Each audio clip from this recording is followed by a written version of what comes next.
Welcome.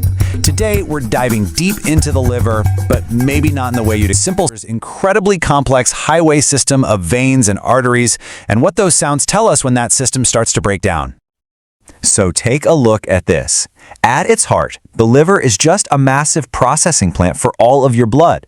The best way to think about it, giant city's normal, expected, healthy direction for all the incoming traffic. All right, first up, we've got this word, hepatopetal.